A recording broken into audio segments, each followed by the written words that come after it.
مساء الخير. كان جوايا كلام كتير، يا ترى اتكلم ما اتكلمش.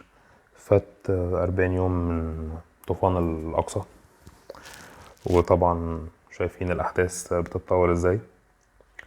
بس أنا كان جوايا كده حاجة، افتكرت الحديث بتاع سيدنا محمد عليه الصلاة والسلام اللي هو إذا قامت القيامة وفي يد أحدكم فسيلة فليغرسها.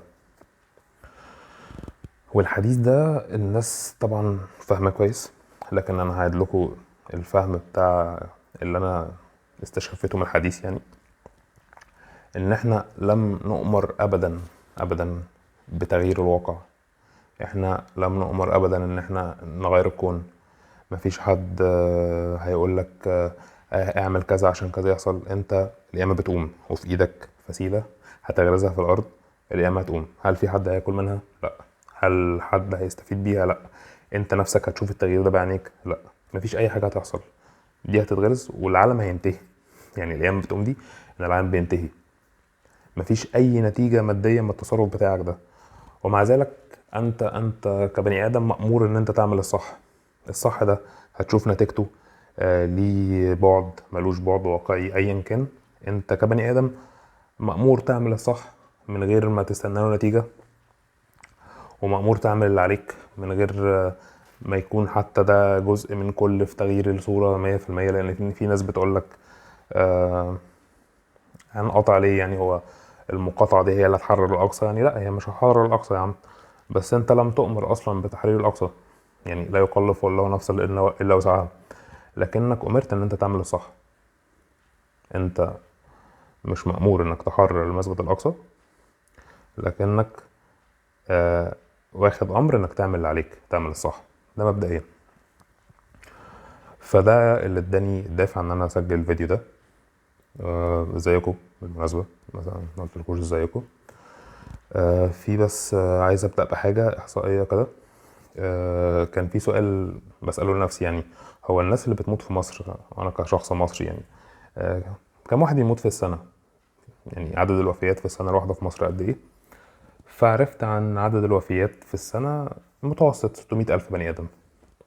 كان اكتر عدد وفيات كان في 2021 كان 742 الف، والاقل في 2017 كان 547 الف.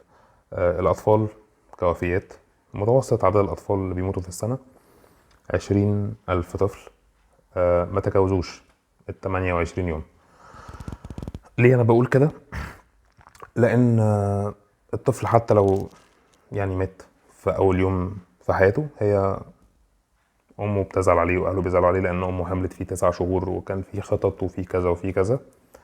فأنا حبيت أجيب لكم متوسط الأطفال اللي هي ماتت إيه، فاللي ما تتجاوزش الشهر يعني. ده بينقلنا لعدد الوفيات في غزة لحد ما الفيديو بيتصور دلوقتي. عدد الوفيات في غزة 11360 شهيد،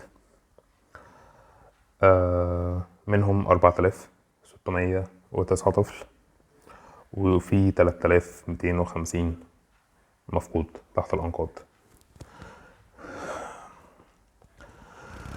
ده بيورينا ايه؟ بيورينا ان من لم يمت بالسيف مات بغيره. عدد الوفيات اللي في مصر، سواء كانت حوادث سواء كان وفيات طبيعية، كلنا هنموت، والموت هيحصل.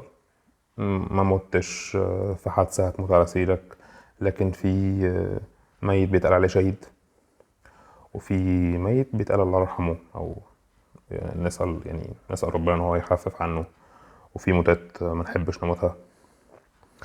فالإحصائية دي يعني خلوها على جنب كده، هنتكلم عليها بعدين. حابب أبدأ بده، وحابب أنتقل بقى لحتة تانية. هي ليه الأخبار مجانا يا جماعة؟ يعني ليه الأخبار أصلا عموما ببلاش؟ يعني أنا ليه أبعت كاميرا وابعت مراسل وابعت مصور في مكان ممكن الناس دي كلها تموت فيه؟ ليه الاخبار مجانا مع انها خدمه صعبه، وخدمه محتاجه تدريب ومحتاجه ضبط نفس ومحتاجه حاجات كتير؟ ده سؤال ما عنديش اجابه. بس اللي انا يعني واخد بالي منه ان الرساله الاخباريه اللي بتتوجه لك من كل القنوات الاخباريه ان انت بتداس على وشك، ان انت عملت خطأ كبير، والخطأ ده ما كانش المفروض انك تعمله، ونتيجة الخطأ ده انت لازم تتدمر نفسيا. والناس اللي كانت بتتفرج على الاخبار كان في رسالة قلناها: يا جماعة ما تتعودوش ان انتوا تشوفوا ده. في ناس اتعودت فمبقتش مهتمة، وكبرت دماغها. وفي ناس دخلت في صدمة، وفي ناس تعايشت.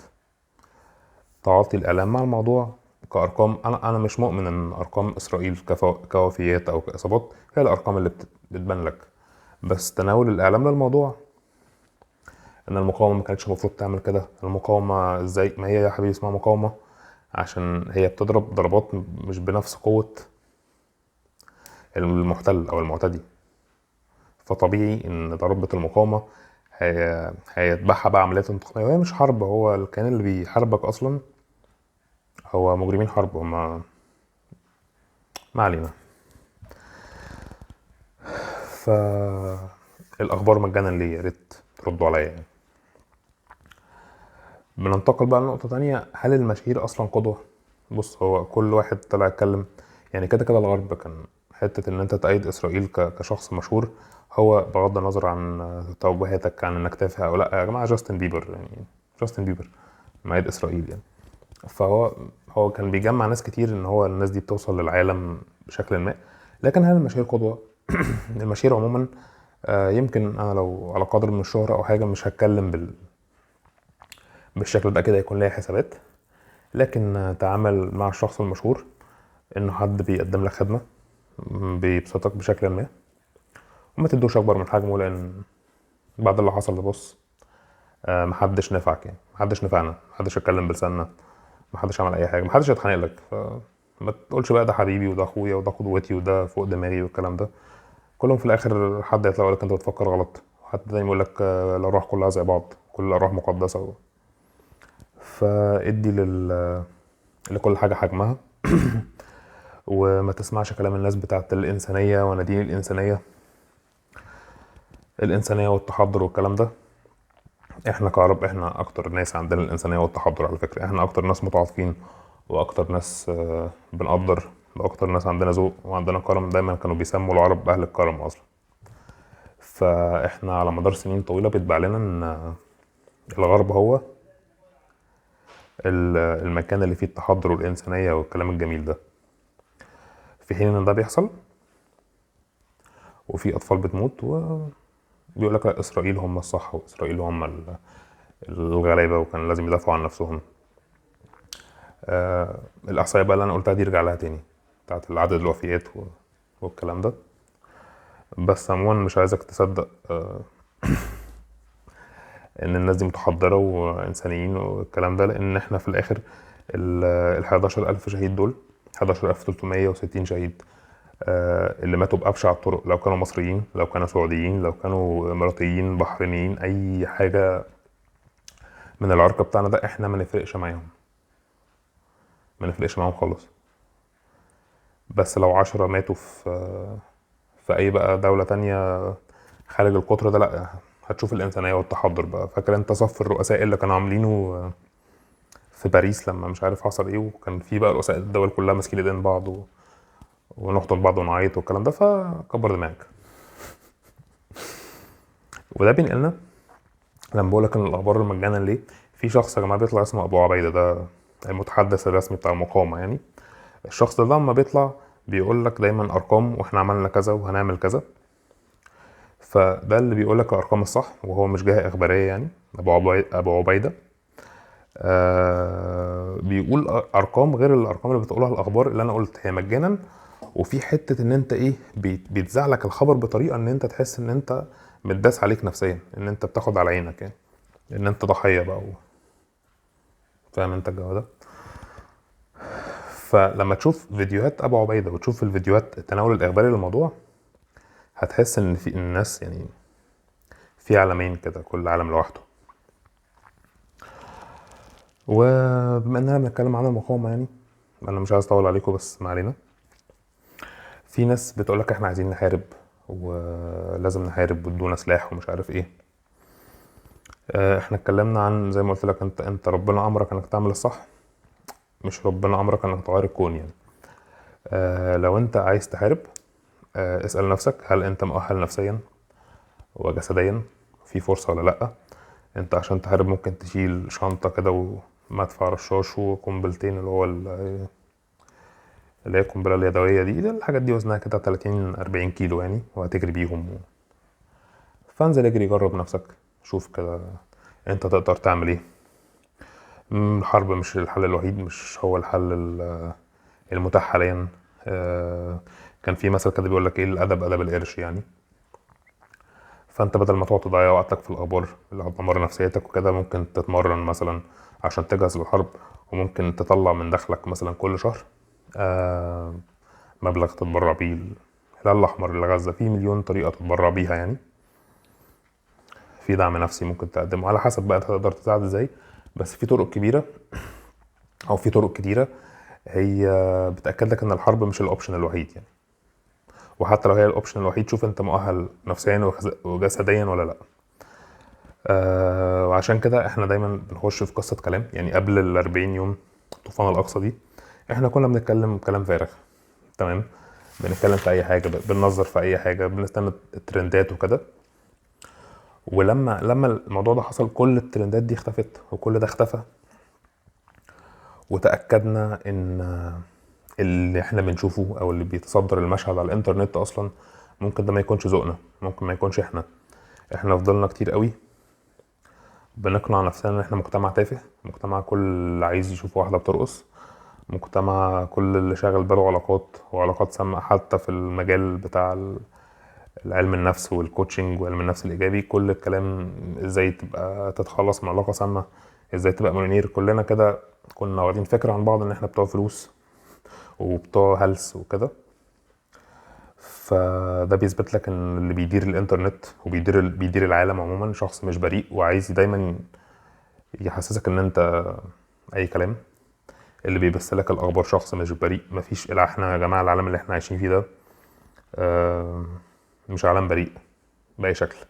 اللي مديرين العالم دول ناس مش بريئه باي شكل. لذلك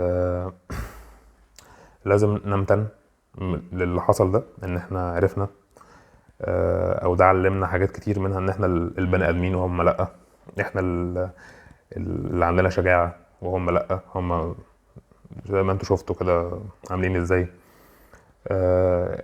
احنا كعرب في جزء مننا في امان كبير جدا، ما كناش ممتنين لده. مشاكلنا مهما كانت مش زي مشاكل الناس اللي حاليا في غزة. فهل احنا ممتنين من اللي حصل ولا لا؟ دي الفكرة. هنساعد ازاي؟ زي ما قلت انت زي ما قلت بتجهز نفسيا، بتجهز بدنيا، عشان لو برضو حصل حاجة تستدعي انك تكون بدنيا قوي. نساعد بان احنا اللي يقدر يعمل حاجة يعملها، نعمل الصح، ما ننتظرش النتيجة بتاعت الصح زي ما قلنا. وصدقوني والله العظيم كل اللي بيحصل ده الوضع مش هيستمر كده، ده مبدئيا.